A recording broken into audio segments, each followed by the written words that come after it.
Anger is a signal, and one worth listening to.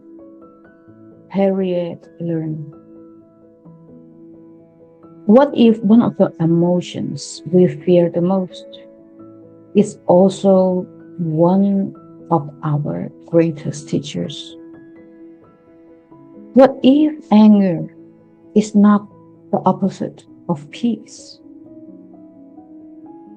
And what if it is actually the voice that refuses to let us betray ourselves? For centuries, we have been taught to distrust anger. We describe it as destructive, primitive, immature even. That anger is something to be controlled, overcome, or transcended. Particularly as a woman, many of us have learned that the kindness is measured by how much we can endure. That love means understanding everything, everyone. And that spirituality asks us to rise above our emotions. What if we have misunderstood anger entirely? If anger is not asking us to become louder, but rather to become more honest. There is a moment in every woman's life when something begins to awaken. A quiet voice that whispers, something here isn't right. Sometimes we ignore it. Sometimes we simply explain it away. Sometimes we call it overreacting, until one day, when it refuses to whisper any longer. That voice is not always gentle. Sometimes it arrives as anger. Welcome to Mundi. I'm Genevieve. I am a writer, philosopher, astrologer, and a homesteader living in the heart of Tuscany in Italy. Here we explore philosophy, mythology, literature, and most importantly, the quiet wisdom hidden within ordinary life. It is not trying to offer any certainty, but to cultivate a deeper way of seeing ourselves and the world. And today, I would like to invite you into a conversation that completely transforms the way I understand anger. Not as an emotion to fear, not as a flaw to overcome, but as a messenger carrying a truth that my mind wasn't ready to acknowledge.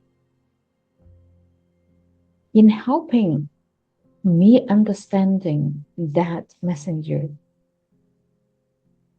no one has influenced me more than the Swiss psychiatrist Carl Jung and the family therapist Harriet Lerner. For many years, I believe what I think many sincere spiritual seekers also believe, that becoming more conscious meant becoming less angry, more patient, more forgiving, more peaceful. And of course, there is beauty in cultivating peace. None of us wants to live imprisoned by resentment. But over time, I actually began noticing something different. Many people, they were not becoming more peaceful. They, they were becoming silent. They were not transcending conflict, but they are avoiding. Whenever something painful happened, beautiful spiritual phrases quickly appeared. Don't judge. Everything happens for a reason. We are all one. Just let it go.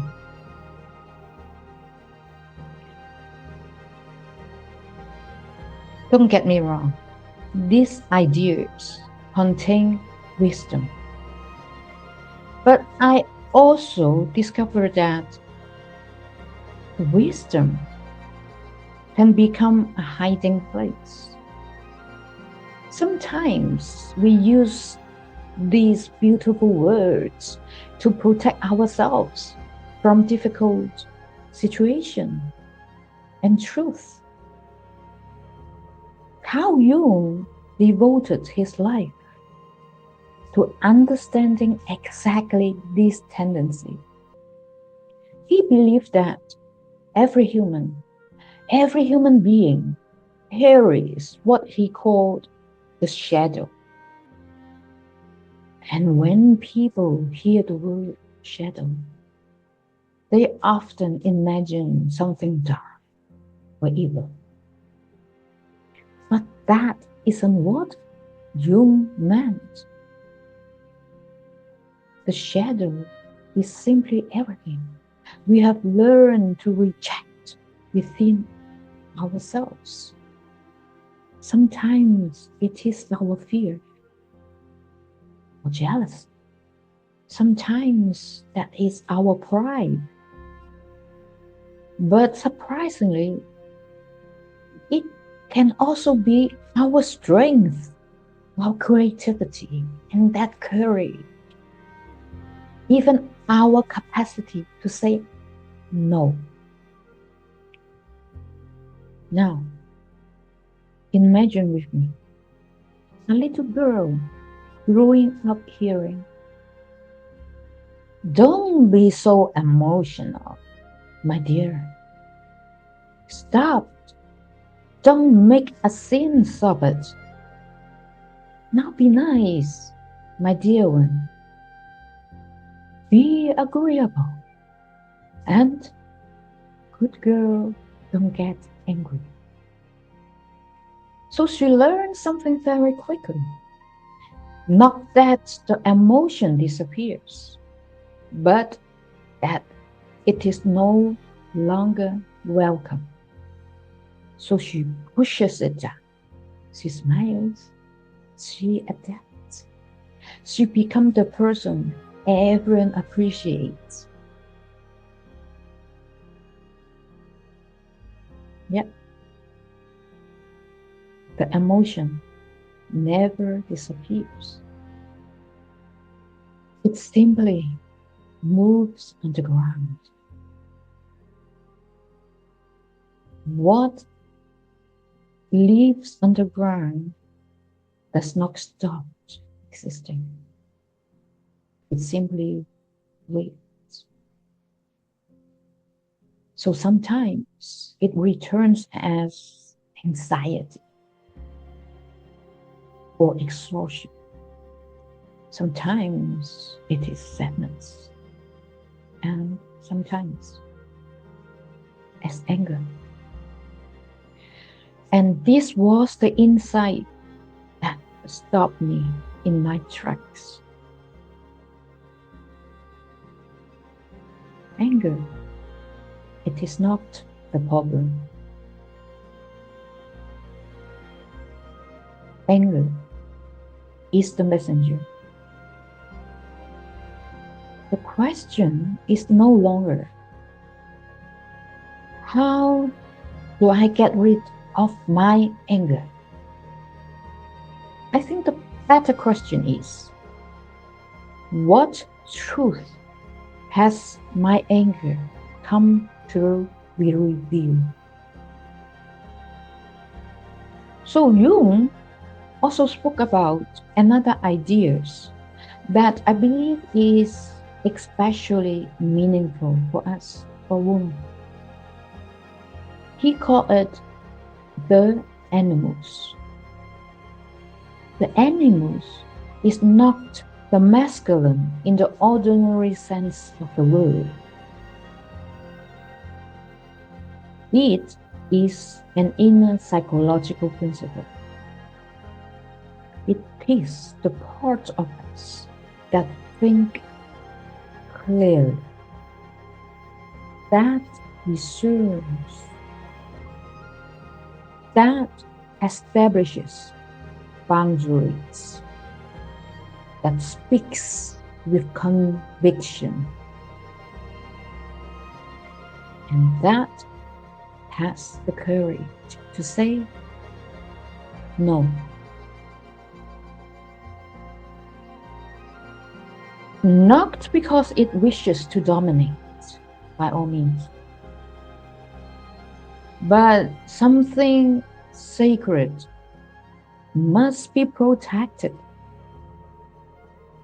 A healthy animus gives a woman her own authority. It allows her to trust her own perception,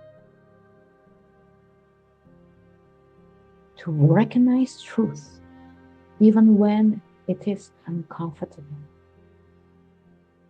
So what happens when the voice is repeatedly ignored?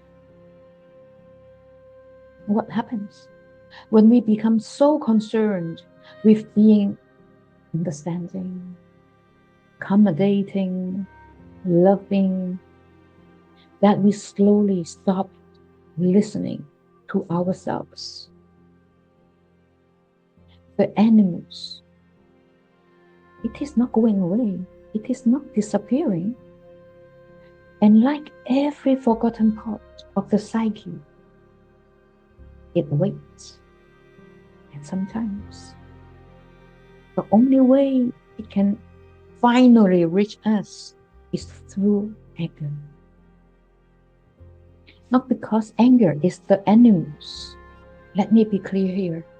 Because anger becomes its messenger. And that's why Harriet Lerner's words are so profound. Anger is a signal, and one worth listening to. Not because anger is always right, because it is always asking us to pay attention. And I didn't truly understand what that meant. There was a time when I believed my greatest obstacle was my anger. I thought that if I could become calmer, more understanding, more patient, everything would somehow fall into place. I couldn't have been more mistaken. Because long before my mind accepted the truth, my body already knew it.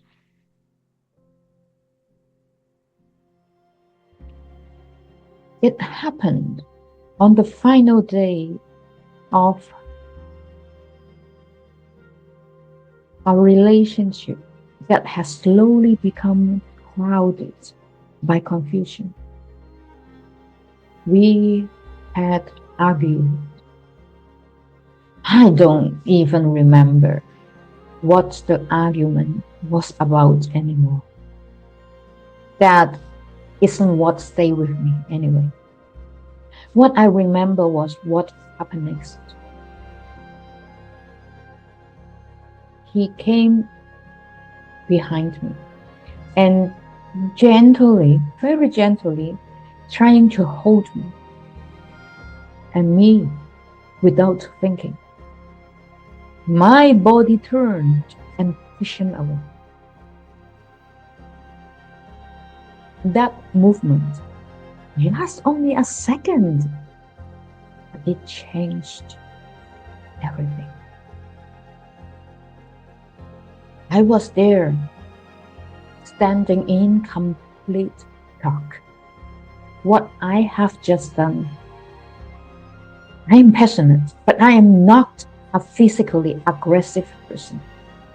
Not once, even in my 35 years of marriage, when I was in the deepest of my sadness, I ever reacted like that.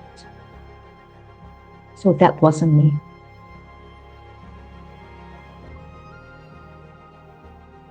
It was the deepest part of me that I ignored. And at that moment, I immediately run to the bathroom and I look myself in the mirror again and again, and I ask, what is happening to me? What is happening here?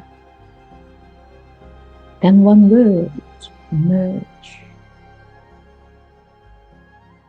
That was not my thought. There was no logic. There was no analysis. Just a word. Manipulation. It comes again. Manipulation. And again. And again. Until I could no longer ignore it. In that moment, I understood something that has been trying to reach me for months. My mind has been explaining everything away. My heart has been hoping everything would improve. But my body has stopped believing the story that we're telling. That is the deepest wisdom of anger. It is not trying to destroy us. It is trying to interpret the illusion we have become invested in. That remarkable thing is that the moment I acknowledge the truth, the anger disappears. The circumstances hadn't changed, but the truth no longer needs to fight for my attention. It had finally been heard. And that is what Harriet Lerner meant. Anger is a signal, not a verdict, not an identity, not a flaw, but a signal. One that deserves not immediate obedience, but our deepest attention.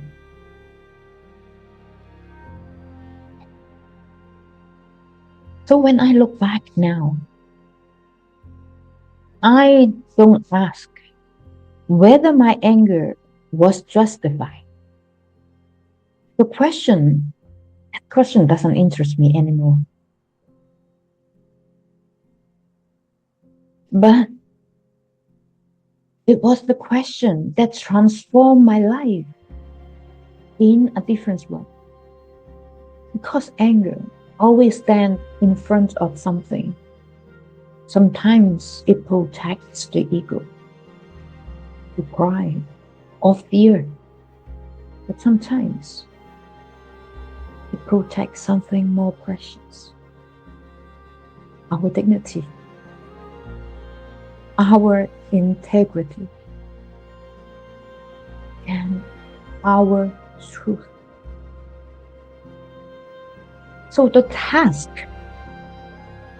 is not to obey our anger, nor to silence it. The task is to listen long enough to understand what it has come to defend. So Harriet Lerner reminds us, anger is a signal and one worth listening to. Not because anger is wisdom, but because wisdom often begins by listening to the signal.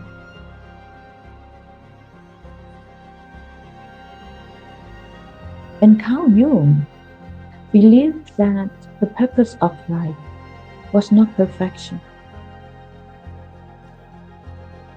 It was what he called individuation.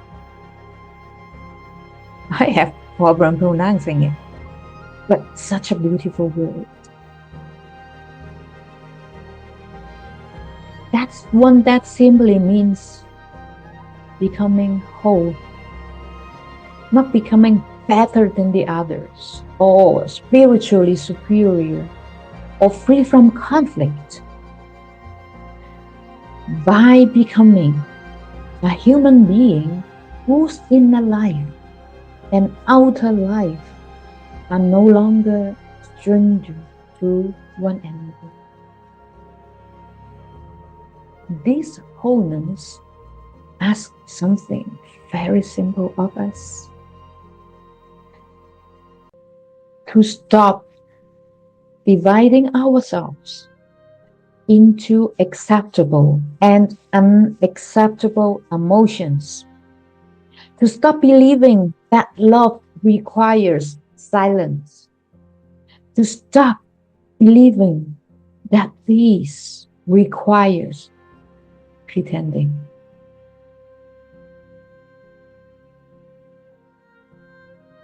Wholeness begins the moment we become willingly to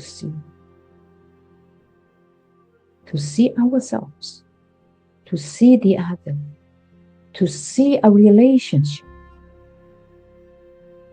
to see the stories we have been telling ourselves. Because consciousness has never demanded perfection. It only asks for honesty.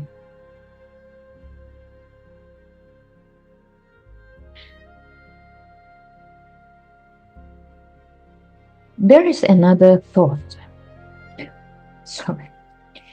that has stayed with me through this reflection while I'm writing it.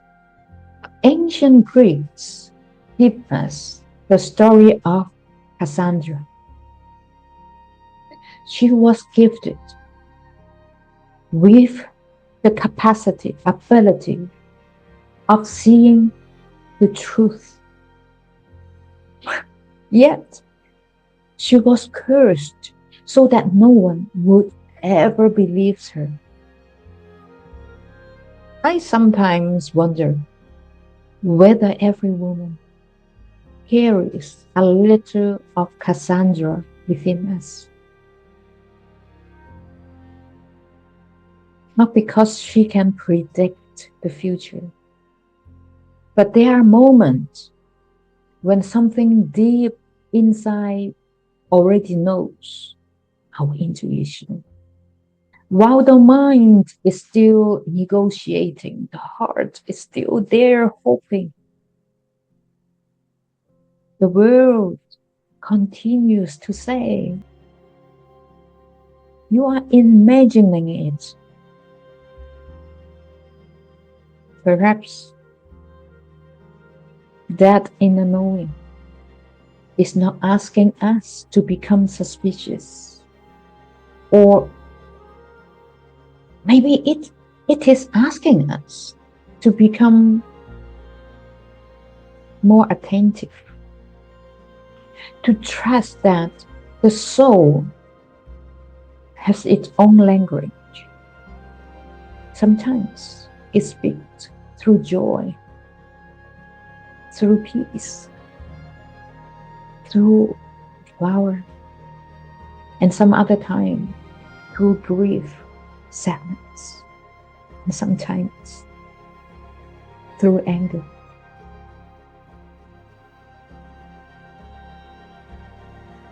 Allow me to think back to the woman standing alone in front of a bathroom mirror for a minute.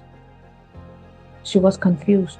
She was shaken, wondering why her own body had responded in a way she had never known before. She believed something was wrong with her. But today, I would tell her something very different. There was nothing wrong with her. Her soul has simply become unwilling to participate in a story that was no longer true. Her body had found the courage that her mind has not yet discovered. And once that truth was finally acknowledged, the anger no longer needed to speak. That is what this entire conversation alone has been about. It is not about anger. It is truth.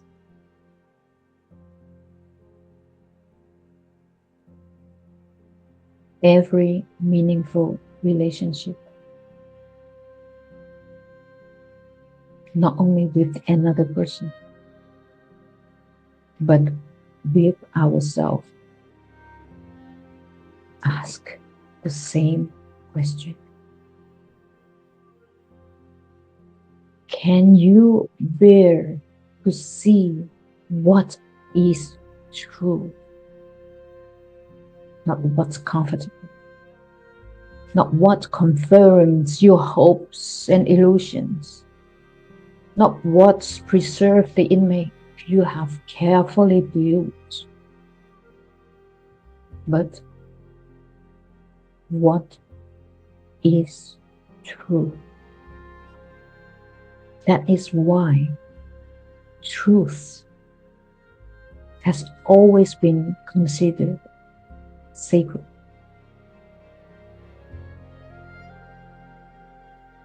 Not because it is always pleasant, because it is the only place from which genuine love can grow. Love without truth becomes illusion, and truth without love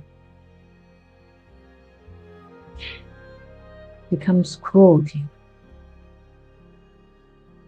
And wisdom asks us to hold both.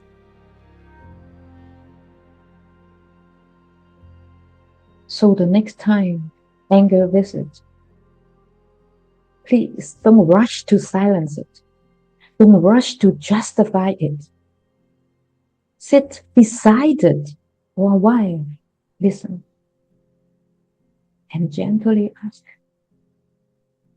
what have you come to show me?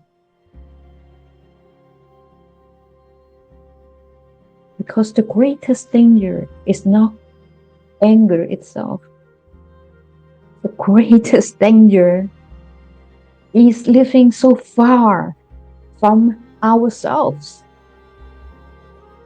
The only voice left capable of reaching us.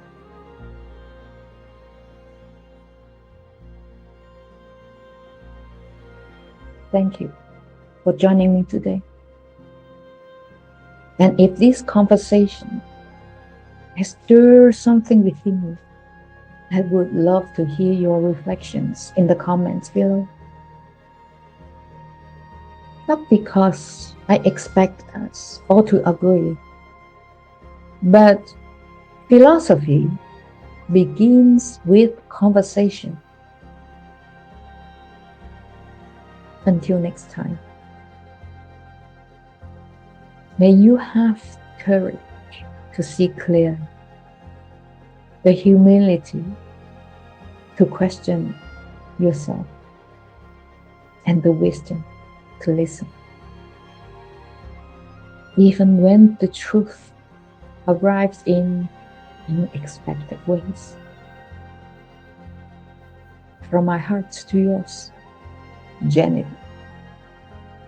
Until next time.